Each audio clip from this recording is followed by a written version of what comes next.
One of us is an international travel professional. The other one of us is also an international travel professional. We've both done a lot of traveling, and I know that we've talked about travel before, but because somebody, I don't know who, is going on a trip, we thought we'd talk a little bit about travel tips today. Hi everyone, Tim Kitzrow from NBA Jam and NFL Blitz, welcoming you to The Backpack Show. Your hosts, Chris Brogan, Kerry Gargone, Boom Shakalaka. Backpack Show. Somebody is also a professional lighting expert and has opinions. Anyway, hi, welcome to The Backpack Show. I'm Chris Brogan. That's your co-host, Kerry Gargone. She's really the person who runs the show. I'm just here to push the couple of buttons that I'm allowed to push still. Kerry, welcome on board. How are you? Getting ready to take a trip, and I can never just go one place and then come back because that would make too much sense. So I have a trip coming up that's going to take me to 3 different countries. So it's difficult to pack because the weather is a little different in each place. So tip number 1, layers. What's your number 1 tip for traveling? My tip number 1 is never do what you do. Never go to multiple countries because that is insanity. If you never go to a second location, I feel like John Mulaney taught us this, but you are notorious for it. You will not, no fewer than 2 trips. Like if you're going to Europe, you're going to hit 3 countries minimum, it seems like. Is that appropriate? No, I mean, not without fail. So I am a believer in maximizing kind of the value of a trip. So for example, in this one, I'm going to visit my daughter and then who lives in one country. Then I'm going to present at a conference in another country. I mean, that's where the event is. I'm going there. But I noticed that from where the event is, it is a very short hop to Poland, where we have our office, another office, like the company that I work for has an office. I've never seen it, and the pictures are bananas cool. So I was like, I would love to go and see it. My boss works out of there, so I'm going to go and check it out. So it was just a question of, hey, when's the next time I'm going to be this close to that place? So that's how destination number 3 came into play. I agree, it is ambitious. What would you do in that situation? You would just like not do one of them. None of them. I don't know. Like travel has always perpetually, international travel especially, has always been kind of like an arm twist in a way. I love to go to places. I mean, I got to go to United Arab Emirates. I got to be there on behalf of the royalty there. I mean, what an exciting time. It was a great time. It was also a stupid long trip. I got to speak in Wellington, New Zealand back when I was the Chris Brogan. And that was a flight from Boston to Denver, Denver to San Francisco, San Francisco, all the way to Auckland, and then from Auckland down to Wellington. And it was almost 20 hours all in from start to finish in the air. That was a lot. And I did it. I did my speech. I hung out. I went to like one thing. I went to WetaWorks Studio and flew back home like super fast. So I'm just not that guy in those ways. But when you go and do travel, when you have multi-country trips and that sort of a thing, like you said, it's tricky because there's like so many different environments. You have to get the plugs right? I mean, I'll talk a little more on the tech side in that if you don't have enough good international plugs, you are going to run a risk. In Tel Aviv, I shut the power down on one whole floor, even though I had the appropriate plug. It just was like a cheap one and it broke something. Like there's a lot of things you could get wrong technically. I think that your point about clothing is tricky. And I dress like an absolute troglodyte, but you have a certain image to uphold because you might be presenting. You're going to walk into an office. There's like lots of times where it's going to matter what you're wearing, whereas I could just sort of hide in the bushes most times unless I'm on a stage. So I think there's something to that too. How on the earth did you learn to kind of boil it down? Because you and I both know people who travel with 85 items for a 2-day trip or something. How did you start to figure out how to boil it all down? Well, first of all, I carry on no matter what.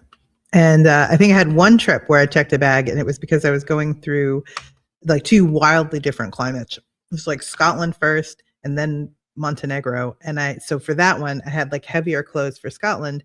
I brought a bag with me and I left it at the airport in Edinburgh. and then continued on to Montenegro with my lighter weight summer stuff in my carry-on, and then came back. Like, that's how I managed that. It was like two little it was a storage locker and two different bags. But normally I carry on. I went to Australia, sorry, I can't speak, with a tote, like a duffel bag, basically, like a kind of not even fancy, but like a well-organized duffel bag.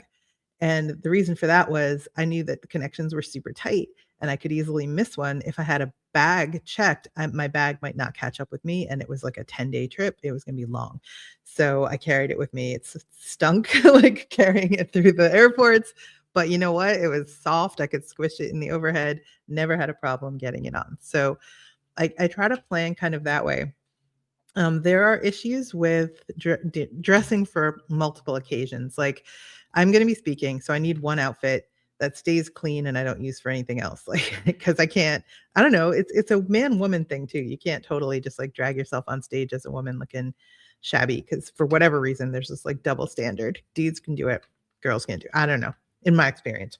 So I'm going to be dressing a little bit nicer, but that just means I have to like make room for one nice outfit. Everything else, I wear stuff that I wouldn't mind throwing away. Sometimes I wear stuff on purpose that I'm going to throw away because, we all have jeans that like aren't exactly like we hoped, or a sweater that like has one little hole in it somewhere and we're going to toss it. Keep it. Wear it on your next trip. Toss it. Then you have more room for snacks on the way back. So that's one of my tips. So I don't look great. I don't look like my best on vacation. Obviously, if you have to dress up for an event or something like that, then you do. But the rest of the time, anybody's guess what condition you're going to find me in. I also will, apart from that, I'll try to book a place, usually like an Airbnb that has a washer and ideally a dryer, but sometimes it's a drying rack, so that I can pack about half as much stuff and do laundry along the way. I know it stinks to do laundry while you're away, but I mean, I'm not one of those people who can wash my stuff in like a hotel sink. I know people do it. I can't.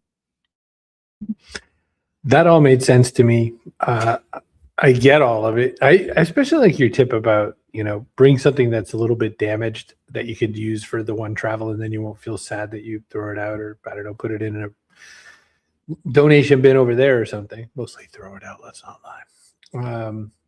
Leslie says, I did on my last trip. I brought stuff that was on its last wear and dish done on the trip. There you go. So that's a very frugal way to get through some of it. It also makes a little more room in case you want to bring back things for others, which I have never successfully done. Every time I've tried, it's either shenanigans or I just don't. And I'm at the airport like, do you think they'd like toothpaste? I was thinking about the tech side of it still. One of my best tricks ever was that I bought a power, like an like a thing that has lots of places to put a lot of plugs into, so that I could only have one adapter. So I have the one adapter go into the wall, my thing goes into that, and then I've got 8 or so plug outlets and some USB outlets all in one setup. That way, that one piece makes all of the tech that you want to travel with easier to manage. Like, usually I have a phone, I'm a photographer, so I'll have a bunch of cameras. Like it's just your laptop. It's so much easier just to have it all on one setup like that. So that's one of my biggest tricks. And I do that. Another thing I've had, we've probably talked about this on the show or something. Someone gave us this idea. It was curtains. Almost entirely always have a situation where they will be open in such a way that it's annoying and the light isn't. They bring those potato chip clips. They're like really big clothespins, but they're like, you're supposed to use them to close potato chip bags up, or crisps if you're in the UK.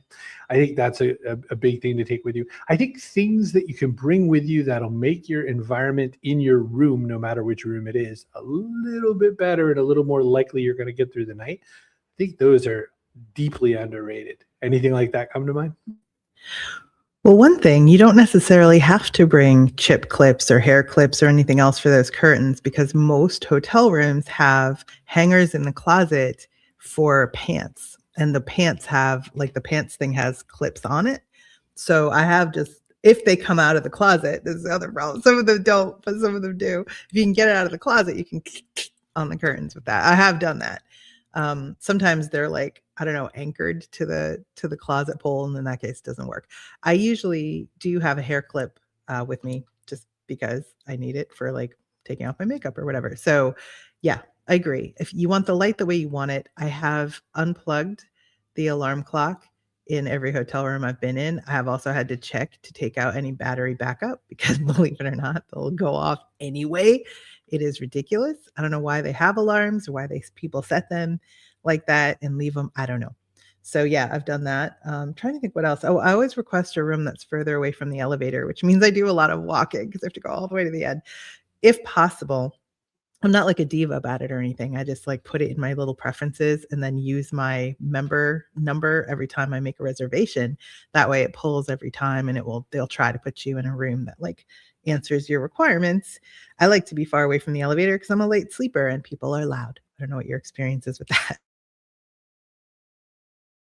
I was thinking about it, and I don't have a specific rule for that because I will say that a lot of times when I get to a hotel, I'm often like exhausted. Maybe didn't have such a great flight, and I almost always think, oh, how convenient! I'm near the elevator. But I also, when I fall asleep like a corpse. I do like, if there was someone in the room with me, I might wake up because I'm sure that person is an assassin sent to murder me. But if I'm, traveling solo, then I have no problem in the universe being right close to the elevator because that's outside my room. It could be a giant grizzly bear, but they would have to have a key card. I do like that idea though, for people who are light sleepers to get down the other side of things. You're unplug the alarm and check for batteries. That second part made a lot of sense to me. I totally get that. I do also kind of often I'll find myself unplugging the TV because there's this new habit with the TVs in hotel rooms that they run ads, like if you're not looking at a channel, and that kind of drives me a little bit cuckoo bird as well. I don't mind. I always think to myself, I'm sure that the housekeeping person is going to be a little bit like, but whatever, they got to kind of deal with us. You know what? Before I forget about it, I wanted to just throw our sponsor mentions out there. Our pal Chloe Forbes Kinlan, you can get Notion, which will help you get everything put together. Notion's just doing some incredible stuff too. They're doing a lot of really cool dashboard type projects. There's all kinds of like really cool sales pipeline and CRM stuff. And Chloe's just an expert at it. You can get everything you see in this little slide here. Go to businessops.co/backpack to do that. And then our friend Fazia Burke, who is one of the world's best book publicists, has brought us so many guests over the years, must be 30 to 50 of those. And she also has a cool little Substack where she's writing a little bit about practical and grounded ways to use AI. So faziaburke.substack.com. Oops. So, you and I also differ in that when I go to a place, I horrifically under visit a place. I will be at my hotel. I will be at whatever venue I need to be at. And if there's something foot traffic between my hotel and wherever nearby, I might go check it out a little kind of, and usually outdoors, I don't want to go on anything. You like tours. When we worked for the same company, and sometimes there'd be like a work event, I would sometimes book a tour and then get you to come along if it was possible, like if you didn't have another meeting or something like that. And unless you were lying, it seemed like you actually enjoyed it. So I don't think the problem is that you don't like it. I think the problem is you don't want to plan it, which I understand. So I have, over the years, I think, gotten pretty good at spotting the kinds of things that are going to work for me, which usually involve, historic sites, architecture, things like that. They're not like off the beaten path, but they're probably also not what most people would do if they went to a city. So I do have to do a little research first. Then I plan them for myself and I limit myself to like one, maybe two things a day. It's like one big thing and then maybe one like lower key, easy thing. So for example, like one tour that takes say 2 to 3 hours of a museum or a historic site, and then, or like walking around the old part of the city, for example, learning the history of it. Then maybe one thing like how to make pierogies or like, some kind of a small interactive thing. I do not try to see the entire city on foot like the whole time I'm there. I might do one tour that takes me around the city so I get kind of the footprint of it down, and then I'll look at maybe one neighborhood a day. And if I'm only there in the city for a couple of days, well, that tells you I'm not going to see the whole city. I'm at peace with that because I just know I can't be that person. I want to enjoy myself. I want to learn something while I'm there. I'm not going to drive myself crazy trying to do every single thing. I've been on vacation with people who walk like 28,000 steps a day just trying to see everything. That's like their idea of what to do in the city is like walk around and look at absolutely everything. That just makes me want to like walk into the ocean. I can't do that. It's fewer steps to get into the ocean. I've done the math on that.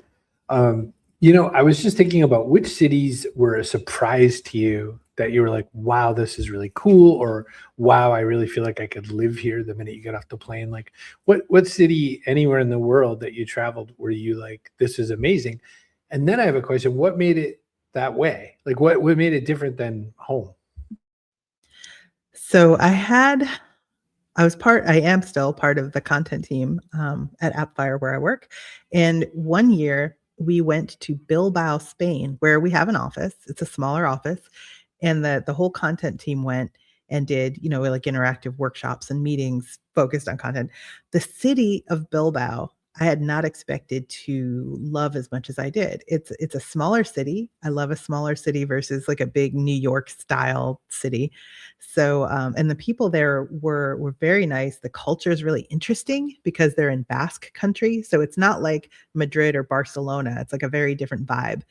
And they had this one, I guess I'd call it a tradition or a cultural thing, but every bar has these like little sandwiches called pinchos, I think pinchos, and they're different at every bar you go to. And so kind of the thing to do is to hang out with your buddies after work and go to different bars, like kind of bar hop, but you're eating these different sandwiches each place you go, having a glass of wine or something like that. So it's not like at the end of the night you're going to be laid out drunk. It's like you're having a snack and like a beverage and a nice conversation that progresses. So I loved Bilbao. I could see living there someday. Like I liked it that much. So that was a surprise to me. I had not ever heard of it.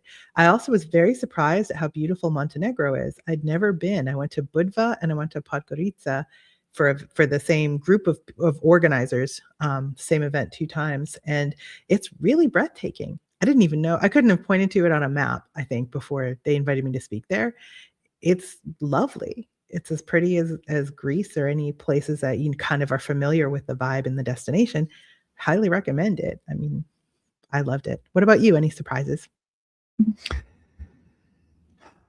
I went to Bilbao on a different trip than you, and I felt the same sorts of things. So I'll just kind of double click your yes on that one because it was just great. I really liked Amsterdam a lot. I loved the sort of very vibrant side of the culture. Berlin, I stayed at a place that was right near where the wall had come down, and it was so energetic, so much like new tech in the area, so many like artists in the area.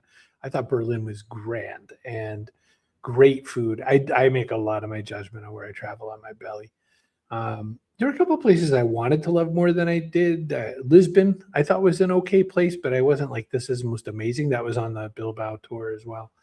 I also think when it came to, I haven't gone to enough Asian places. I would love to have that opportunity. The closest I did was Hyderabad in India and had a great old time. There's other parts of it, India, that I'd also like to see. It's a huge subcontinent. So I only saw one city, which is a very working city. I mean, in Massachusetts terms, it'd be like going to Burlington, but it's not quite the place. So I think that, to me, I think that's the ones that really stuck out. Wellington, New Zealand was also really pretty, but everyone said I should have gone to Auckland. So what do I know?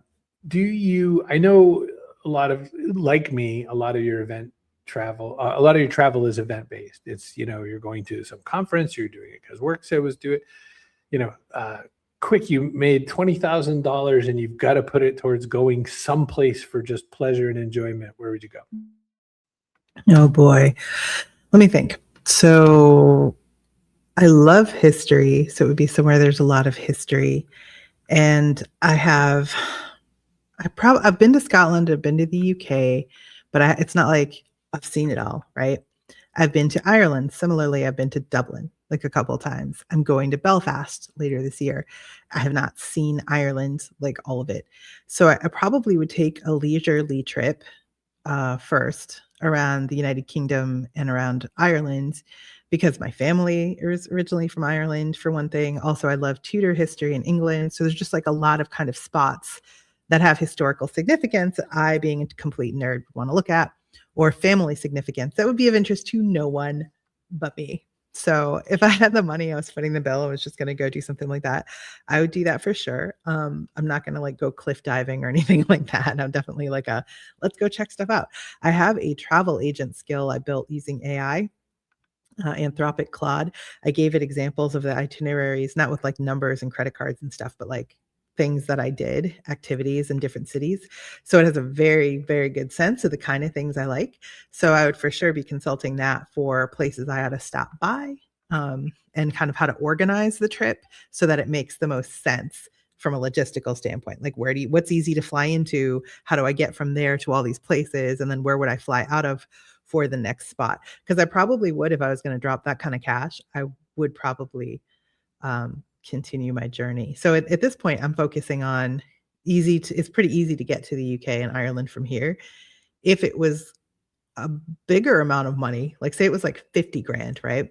Then I might go the other way, go to Australia and New Zealand, because the airfare alone is really expensive, especially if you have any interest in trying to get a seat that you can like lie flat. And it is a 15-hour flight from LAX to Brisbane. So I probably would want that. I wouldn't mind going in that direction, and then maybe seeing Tokyo, as well as seeing some of Australia. And yeah, I would do that. I've been to Brisbane and Sydney, but it was like 10-day, maybe 2-week trip. I could use more time to take it in a more leisurely fashion. What about you? Where's your like dream destination? Was thinking about it the whole time you were saying it. I was like, she's going to turn this back around on me. I liked a lot of your answers too. A few of them come to mind. South Korea, I don't know if it'd be Seoul or Busan. Busan, because I loved the movie Train to Busan, and I don't know anything about it. I imagine it's possibly also not like as cool as I think it is in my head, but Seoul at least. But I think a lot of South Korea would be really cool looking.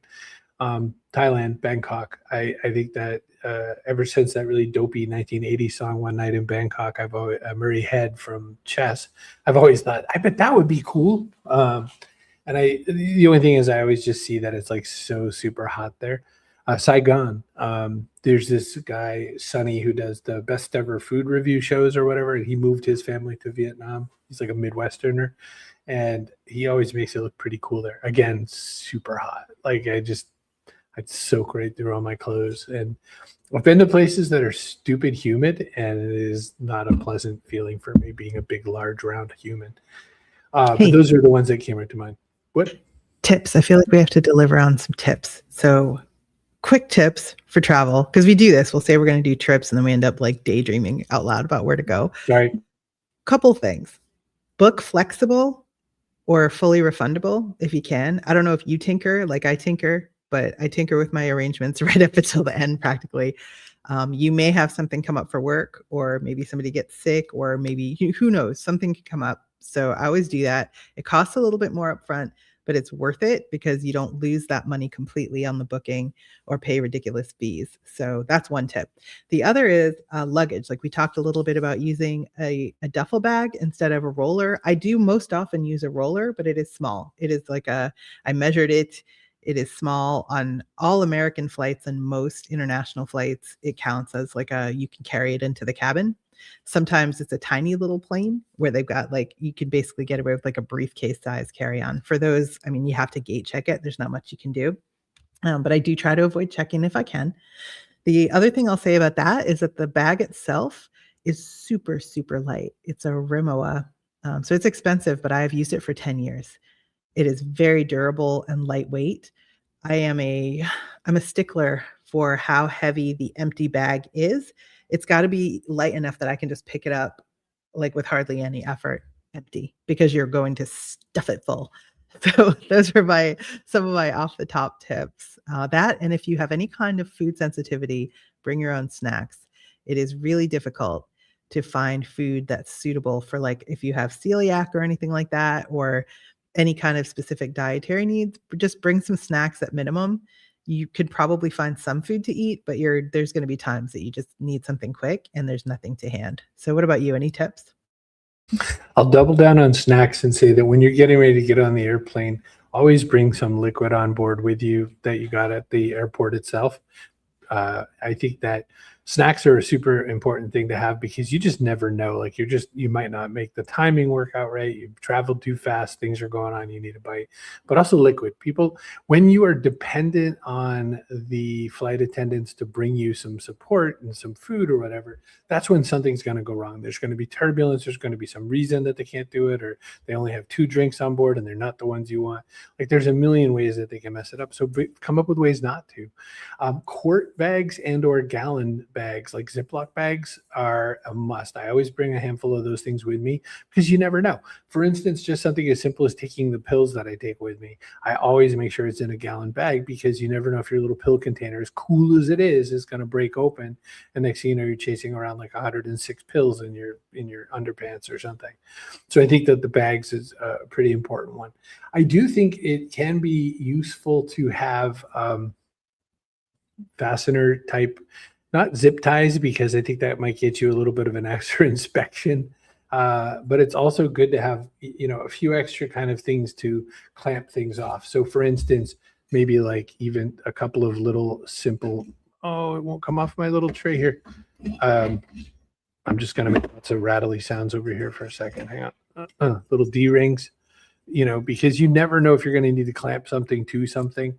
And I think that, I guess the way I look at it, if there was a sentence in my mind, it's try to bring as little as you can, but for the things you bring, make them serve the environment you're trying to recreate on the other side.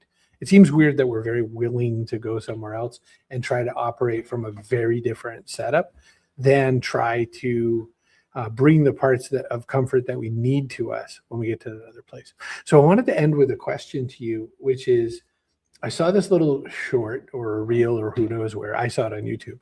And they were saying the way that we could better design our cities in the US would be to think about the reasons we take the vacations we do and the part we liked experiencing in some other place. Now, in some cases, you can't find Tudor castles up in, New Hampshire. But in some cases, there are things that we travel for that maybe we wish we had here. What comes to mind when I say that? Are there, in travel tips, we pick the kind of environments we go to. What environments are you trying to pick? And is that because of stuff we don't have in the States? I pick destinations that are walkable, and there are not a lot of destinations in the United States that are walkable. Like you can go to LA, but you're not going to walk that city. It's, you'd have to be in one neighborhood. You could walk that. You're going to have to like Uber to another neighborhood, walk that. I want to be in a place where you can walk around the city, not because I'm going to do it all in a single day, but I like a smaller walkable city. I also like a place with character. So some history, and also I like the place where I'm going to spend my time when I'm having breakfast, or even like when I'm getting ready to go to sleep, when I just want to unwind. I want to be in an interesting place, not like a beige box. So that's another reason I tend to look at Airbnbs. It's also why the building I live in is like 120 years old. It's old and has character, and I love it. So I'm looking for something like that when I go away as well, and the place where I live. And then the other thing I would say is I don't ever want to go a place that's like one little place with nothing else around it. There is nothing that's that exciting to me that I'll go see just that one thing and nothing else. So I need to be able to get to other things. So one of the reasons I like living outside of Boston more than I liked living outside of Nashville is because there are a lot more things to see and do that are of interest to me personally that I can get to from here. So when I go on vacation, it's the same. I'll pick one kind of main destination, but if there are little like half day trips or something like that off of them that I can, go and see another interesting destination, I will do it.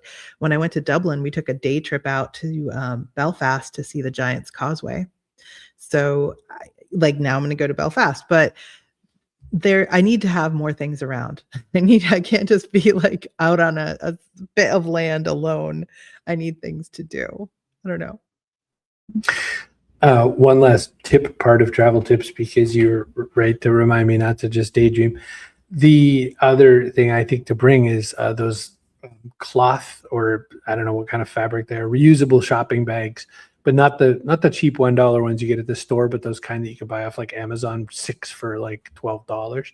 Because there's almost a million times where you're going to need a little bag when you're out and about out there. And if you have a little one, you could stick in a pocket or your backpack or something. It's probably useful. And I always just think that there are things you're going to always find yourself needing. That feels like one of them. Yes, and also if you have a like a tote bag that can lie totally flat, that it serves a similar purpose. But I think I got it as like a gift from Victoria's Secret or something when I bought something else, but I had it for years. It was like a cloth tote bag, and it would squish down really small, or you could lay it totally flat and it would take up almost no space.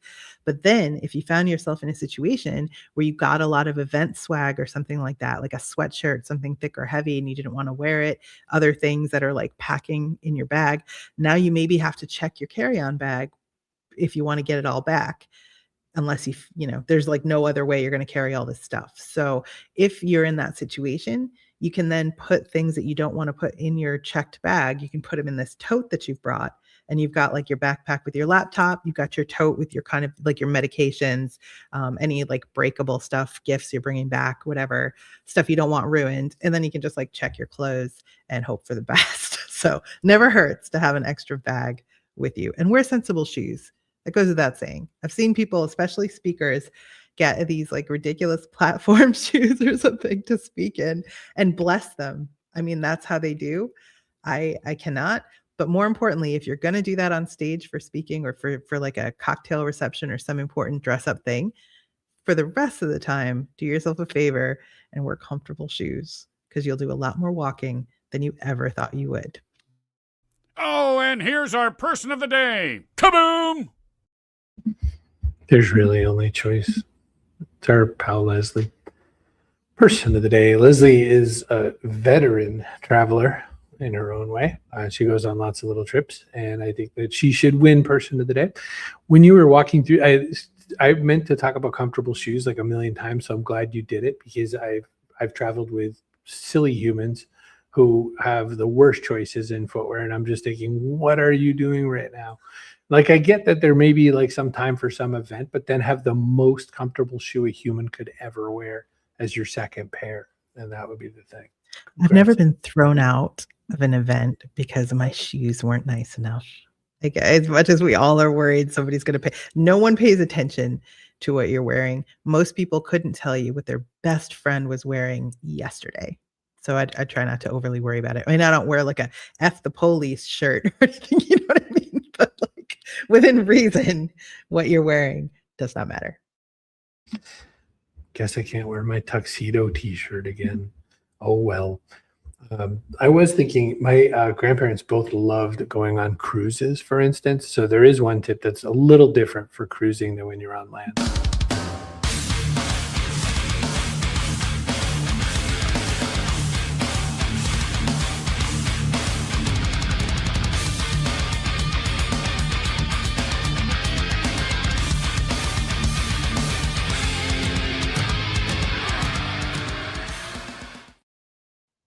Love that throw